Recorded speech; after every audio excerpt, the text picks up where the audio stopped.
Angie Pelekidis has a PhD in English and creative writing from Binghamton University, where her dissertation, a short story collection, won the Distinguished Dissertation Award. And her work has appeared in the Michigan Quarterly Review, North Dakota Quarterly, McSweeney's Internet Tendency, Confrontation, and is forthcoming in the Hopkins Review.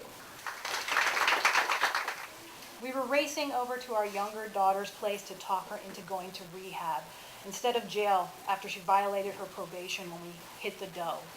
Came right out of nowhere as we turned off the Johnson City exit onto Highway 17. And there was no sense killing ourselves to avoid it.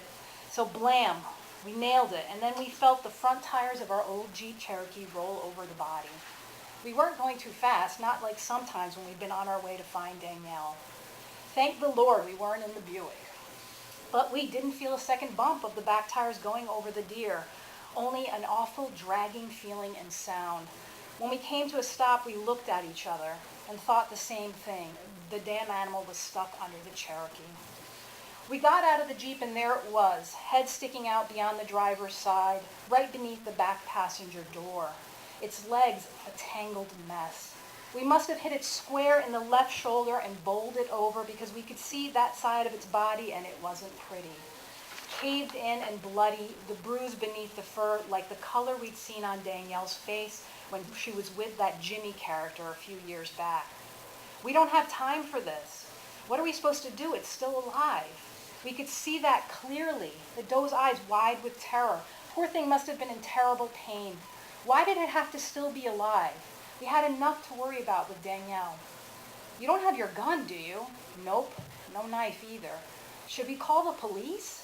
What are they going to do? Shoot it when they get here in an hour? We looked at each other and then down at the deer again, its neck moving, its unbroken back legs and hooves scraping at the road, trying to get itself out of its predicament. Except its front legs and shoulders stayed mostly still. Everything must have been broken beneath the skin there. We looked away from the deer, imagining what it was like to be trapped like that, with something huge looming over us and no way to escape. Danielle's waiting for us, but we knew that already. We knew there were other people gathering at her crappy trailer in the park overlooking Route 7 and Shenango Bridge, the one she was paying for with welfare money. Some friends who still cared were supposed to be coming by, along with Teresa, her favorite aunt, the one who taught her how to smoke cigarettes and drink back when Danielle was a teen. But Danielle was the one who figured out all the rest on her own, like where to buy prescription painkillers on the street and heroin from her low-class neighbors. We didn't ever like to think about how she paid for that junk when she lost jobs as fast as Teresa went through boyfriends. We knew she'd been using again because our friend, who's a cop, had seen her coming out of a drug house the Johnson City police had their eyes on. She'd robbed her sister of every bit of jewelry left for the last time Danielle stole from her. Now the only thing that could save her was if we could talk her into going to rehab again, before her sister pressed charges and Danielle ended up in a jail cell. Sometimes we wondered if that would be better. We looked at each other, and then at the highway as cars buzzed past. The sound of the does scrabbling to get away cracked our hearts. We'd been hunters once, back when we were younger, and could stand cold for hours at a time waiting for a buck to come within our sights.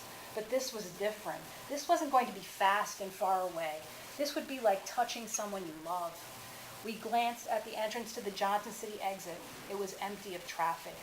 And we stepped forward onto the doe's neck. Ooh, I've never read that one before. That's brutal. Goodness.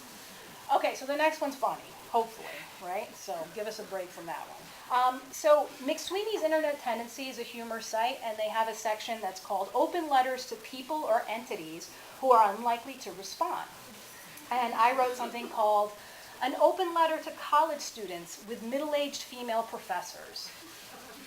And this is creative nonfiction, so yeah, okay.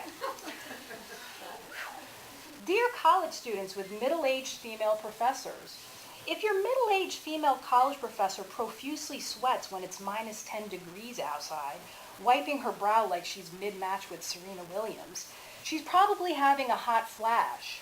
Here's how these work.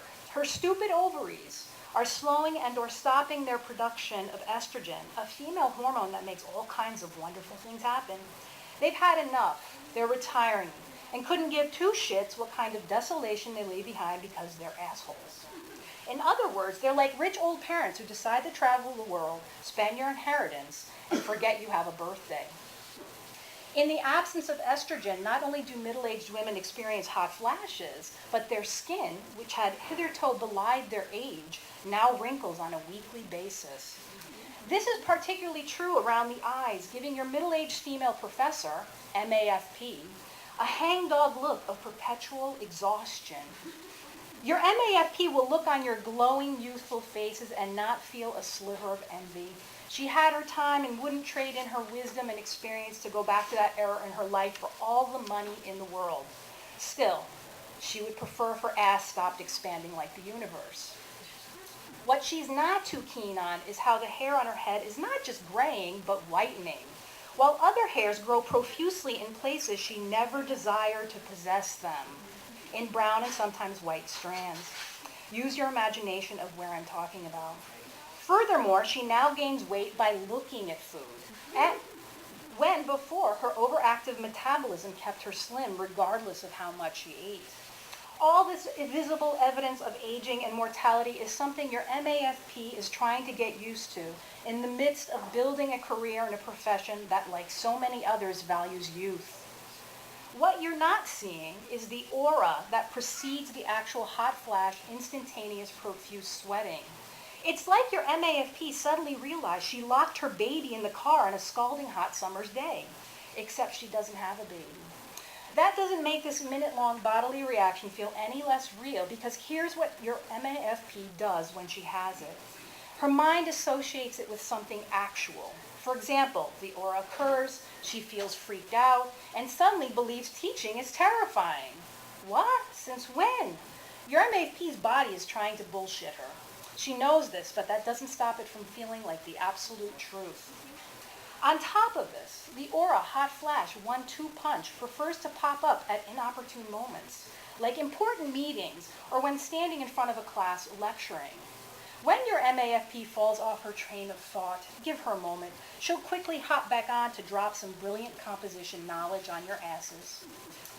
If your MAFP seems a little cranky when you ask her your 7th question pertaining to the syllabus, whose answer can be found in said document if you chose to read it with any attention, know this: during this phase of her life, your MAFP is operating in a state of perpetual sleep deprivation thanks to the hot flashes and night sweats, which could teach the CIA a thing or two about effective interrogation practices. Here's what a typical night attempting to sleep looks like for an MAFP locked in battle with menopause. I'm hot, kick off the blankets. 2 minutes later, I'm cold, where are the blankets? 2 minutes later, I'm hot, kick off the blankets. 2 minutes later, I'm cold, where are the blankets? Repeat for the next several hours. Lack of sleep can lead to any number of awesome things, such as death. Or, at the very least, premature dementia, crankiness, fogginess of thought, which, as you can imagine, do not enhance your MAFP's intellectual endeavors. And low libido. Not that you need to know that about your MAFP, but there it is. Does the loss of sleep lead to weight gain, which in turn causes your professor to feel undesirable? Hell to the yes. It's a tangle of intertwined nonsense akin to a pile of snakes having sex.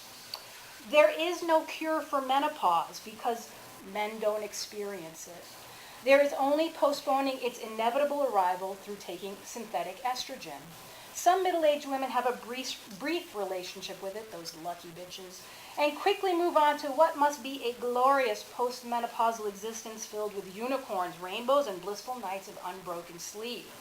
Others suffer with it for years and years. 9, and I crossed out 9 and put 12. And still counting, to be precise.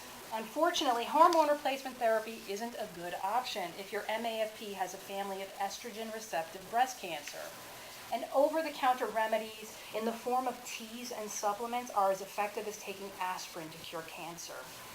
And yet, despite all this daily turmoil and discomfort, this quotidian confrontation with her advancing age, your MAFP is still getting shit done. Prepping for class and teaching you everything she knows about writing. grading your papers and giving you specific feedback to improve them, giving a damn about your education even when you don't. She's doing her own writing, when she etches out the time, submitting it, even applying to dozens of other jobs. This is on top of keeping her family, home, and marriage running as best she can. Remember this when you see your MAFP sweating. She's not a novice or nervous. She's menopausal. So give her a break. She could use it. And so could you one day. Sincerely, Angie.